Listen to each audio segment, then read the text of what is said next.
Az sonra hayatı değişecekti. Ama o henüz bunu bilmiyordu. Japonya'da sessiz bir akşamdı. Sokak lambalarının altındaki gölgeler uzuyor, şehrin ritmi yavaşlıyordu. O küçük bir kitapçıda çalışıyordu. Rafları kapatmış, son müşteriye nazikçe eğilerek teşekkür etmişti. Her zamanki gibi eve yürüyerek gitmek istedi. O yürüyüşler günün sessiz vedasıydı onun için. Elinde küçük bir çanta, kulaklarında hafif bir müzik, düşüncelere dalmıştı. Bir köşeyi dönerken arkasında bir hareket hissetti. Çok hızlıydı, kontrolsüz, beklenmedik. Bir adam elinde uzun ve parlak bir bıçakla aniden bağırarak yanından geçti. Etrafta panik oldu ve o an adam savurduğu kılıçla onun kolunu yaraladı. Saniyeler birbirine karıştı. İnsanlar bağırdı, adım bile atamadı.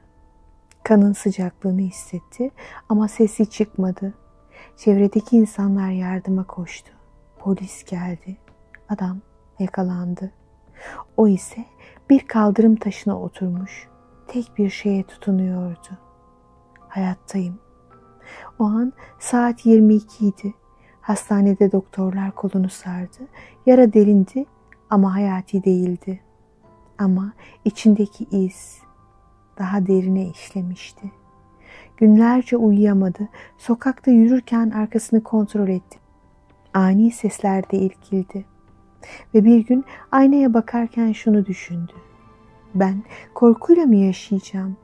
Yoksa hayatıma tekrar sahip mi çıkacağım? İşte o gün küçük bir karar verdi. Yaşamakla ilgili bilinçli bir seçim. Terapiye başladı. Travmanın dilini öğrendi.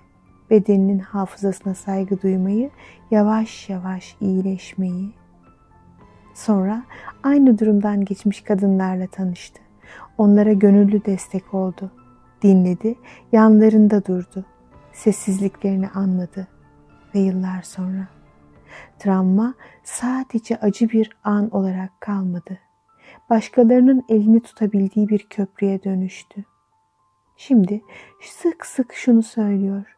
Beni kesen şey hayatla aramdaki bağı koparmadı. Aksine her nefesin değerini öğretti. Ve bütün bu dönüşüm başladı. Saat 22'de bir sokak lambasının altında bir çizikle.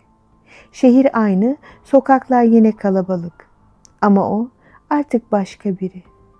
Kırılganlığını saklamayan ama yaşamakta kararlı biri.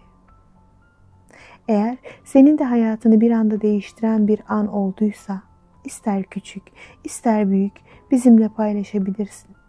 Belki senin hikayen bir başkasının karanlık gecesine saat 22'de yanan bir ışık olur.